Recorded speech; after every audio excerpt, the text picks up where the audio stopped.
నేను డెస్టినీ చాలా నమ్ముతా. అంటే ప్రతిదీ ముందే రాసిందేమో అని అనిపించేట్లుగా ఉంటాయి ప్రతిదీ. ఈ ప్రీమియర్కి నేను రావడం నిజంగా ముందే రాసిందేమో, ఎందుకంటే ఎక్కడి బంధమో ఇది. పివి నరసింహ, నాది హన్మకొండ, నేను పుట్టి పెరిగిందంతా బ్రాహ్మణ వీధి. అక్కడ చిన్నప్పుడు వీళ్ళని చూస్తూ పివి గారి గురించి వింటూ, పివి రంగారావు గారి గురించి, మిగతా అందరి గురించి వింటూ, వాళ్ళ మధ్య ఒక కాళోజీ గారు, మిగతా మా దగ్గర ఐకిషన్ రావు గారు, విశ్వం గారు, విద్వాన్ విశ్వం గారు, ఇట్లాంటి కవుల మధ్య తిరిగి చిన్నవాడిగా ఉంటూ వాళ్ళందరినీ చూస్తూ వాళ్ళ కవితలు వింటూ వాళ్ళ పాటలు వింటూ వాళ్ళ కథలు వింటూ పెరిగిన వాడిని ఈరోజు నిజంగా ఒక వరంగల్ వాసిగా, హన్మకొండ వాసిగా జాతీయ స్థాయిలో ఒక గేయ రచయితగా పేరు తెచ్చుకొని ఇక్కడికి రావడం అనేది ముందుగా రాసి ఉందేమో అనిపిస్తుంది. ఎందుకంటే మా హన్మకొండ అంటే ఒకానొక క్రమంలో పివి గారు అలిగారు కూడా వరంగల్ మీద. అయినా కూడా మావాడు, మా పివి నరసింహారావు గారు మావాడు, మా హన్మకొండ మా వరంగల్ వాడు అని మా అందరికీ దగ్గర అని ఎంతోమంది చెప్పుకున్నారు. నిజంగా ఈ గొల్లరామవ్వ కథ అందరం చదివిన్నాము, చిన్నప్పటి నుంచి చదువుతూ వస్తున్నాను. అప్పట్లో ప్రతి పల్లెలో ప్రతి ఇల్లులో ఒక గొల్లరామ ఉండేది. మా ఇంట్లో కూడా మా నాన్నమ్మ ఉండేది, వెంకటలక్ష్మి అని. ఆమె చెప్తే కానీ నాకు ఈ రజాకారుల గురించి తెలియదు. మా అన్న ఏట సత్యనారాయణ రజాకార్ అనే సినిమా తీస్తే అందులో బట్టలు ఊడదీయించి బతుకమ్మ ఆడించిన సందర్భానికి నేను ఒక పాట రాశా. అదంతా మా నాయనమ్మ నాకు చెప్పింది. రజాకారుల అకృత్యాలు ఎట్లా ఉండేటివి, రజాకారులకు భయపడి ఆ గుమ్ముల్లో ఆ గాదెల్లో ఎట్లా దాచుకున్నారు, మా మాన ప్రాణాలను ఎట్లా కాపాడుకున్నారు అని చెప్తే మా ఇంట్లో కూడా నిజంగా మా నానమ్మకు అంటే ఇది చూస్తుంటే నాకు గుర్తొచ్చి చెప్పుదామనిపించింది. మా నానమ్మకు 5 కొడుకులు, మా తాత చనిపోతే 10 ఏళ్ల లోపు పిల్లలు 5. వాళ్ళని పెట్టుకొని ధైర్యంగా బతికి ఈరోజు మేము కూడా అంత తన మనవలు మునిమనలు కూడా మేమందరం ప్రయోజకులమై ఉన్నామంటే ఆమె వేసిన బీజమే అది. అంత ధైర్యం ఉండేది అప్పట్లో ఆడవాళ్ళలో. ఆ గొల్లరామవ్వ పడ్డ సంఘర్షణ గురించి మనము మా మౌనశ్రీ చెప్తే విన్నాము, అన్న యాట సత్యనారాయణ చెప్తే విన్నాం. మౌనశ్రీ పేరు మాత్రం, కలం పేరు మాత్రం మౌనం, కానీ ఆయన గట్టిగా ఆవేశం శంఖం, అది కంఠం. నిజంగా అంటే మనందరికీ ఈ తరానికి పివి గారి గురించి, పివి నరసింహారావు గారి గురించి ఖచ్చితంగా తెలియాలి. ఎందుకంటే మనకు ఇప్పుడు తెలిసిన రాజకీయాలు వేరు. ఒక రాజకీయ కోవిదుడు, బహుభాషా కోవిదుడు.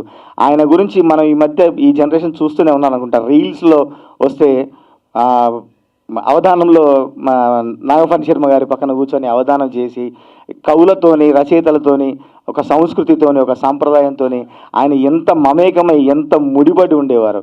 రాజకీయంగా ఎంత పరిజ్ఞానం ఉన్నా కూడా ఆయన ఎప్పుడు తన మూలాల్ని మరవలేదు. అప్పట్లోనే తెలుగులో, అచ్చ తెలుగులో, సంస్కృతంలో వస్తుంటే అచ్చ తెలంగాణలో ఆ యాసను, ఆ కష్టాన్ని, ఆ వేదనను, ఆ సంఘర్షణను ఒక కథలో చెప్పడం అంటే నిజంగా అది పివి నరసింహారావు గారికి చెల్లింది.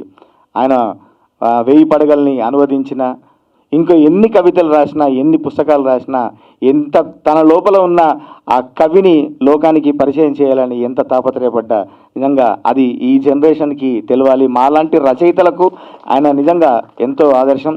అసలు వరంగల్కి వస్తే, హన్మకొండకు వస్తే, ఆయన సొంత ఊరు వంగర అయినా కూడా హన్మకొండకు వస్తే సొంత గడ్డ మీదకి వచ్చినట్టు తన చిన్నప్పటి స్నేహితులతో కావచ్చు, తన వాళ్ళతో కావచ్చు ఎంత ఆత్మీయంగా మెలిగేవారో కథలు వింటుంటే. వరంగల్ నుంచి ఒక బృందం వెళ్ళి వరంగల్లో జరిగే కూల్చివేతలను అడ్డుకోవడానికి పోయినప్పుడు ఢిల్లీ అంతా తిప్పి వరంగల్ కూడా ఇట్లా చేద్దాం అనుకుంటున్నా అని చెప్పి ఆయన విజన్ గురించి చెప్తే వీళ్ళందరూ వచ్చి మాకు చెప్పే కథలు చిన్నప్పుడు అవన్నీ విని పివి గారి గురించి, వారి గొప్పతనం గురించి, వారి లోపలి నిత్య విద్యార్థి తత్వం గురించి తెలుసుకొని నిజంగా ఇప్పటికీ మాకు స్ఫూర్తి నింపుతూ ఉంటారు. అట్లాంటి పివి నరసింహారావు గారు రాసిన ఈ గొల్లరామవ్వ కథను చాలా సమర్థవంతంగా, చాలా అద్భుతంగా, ఒక సాంకేతికంగా కూడా మంచి విలువలతో తెరకెక్కించిన వర ముల్లపూడి గారికి, అట్లాగే మా నిర్మాత మా రాఘవేంద్ర వర్మ గారికి, ఈటీవీ విన్ వారికి, ప్రతి ఒక్కరికి నేను ప్రత్యేక అభినందనలు తెలియజేస్తూ, సాయి మధుకర్ గారు ఆయన నిజంగా అసలు ప్రతి పాట, ప్రతి సినిమాకి కావచ్చు, ప్రతి సీరియల్ కావచ్చు ఎంత డెడికేట్గా పనిచేస్తాడో అందరికీ తెలిసిందే. సార్ బ్యాక్గ్రౌండ్ చాలా చాలా చాలా బాగుంది, బ్యాక్గ్రౌండ్ స్కోర్. అట్లాగే ముఖ్యంగా నేను ఈరోజు ఈ వేదికకు రావడానికి కారణమైన నా మిత్రుడు అజార్ షేక్. తను ఒక మంచి విలేకరిగా తన ప్రయాణాన్ని ప్రారంభించి ఒక రచయితగా, ఒక ఎగ్జిక్యూటివ్ ప్రొడ్యూసర్గా, రేపు రాబోయే రోజుల్లో దర్శకుడిగా చూడాలని మనస్ఫూర్తిగా కోరుకుంటూ, ఇందులో తన సాహిత్య దాన్ని సహాయం చేశాడు, పాటలు రాశాడు, తర్వాత మిగతా కొన్ని డైలాగులకు లేకుంటే మిగతా సాహిత్యాన్ని కూడా తన వంతు కృషి చేశాడు. నువ్వు ఇంకా రోజు రోజుకు ఎదగాలి మిత్రమా అని మనస్ఫూర్తిగా కోరుకుంటూ, విచేసిన అందరికీ మరొకసారి ప్రత్యేక ధన్యవాదాలు తెలియజేసుకుంటూ, నా చిన్ననాటి రోజుల్ని గుర్తు చేసే భాగ్యం కలిగించినందుకు, అట్లాగే ఈ గొల్ల రామవ్వ తీయడానికి వీళ్ళకి అనుమతి ఇచ్చిన మీకు కూడా ప్రత్యేక ధన్యవాదాలు తెలియజేసుకుంటూ అందరికీ నమస్కారం.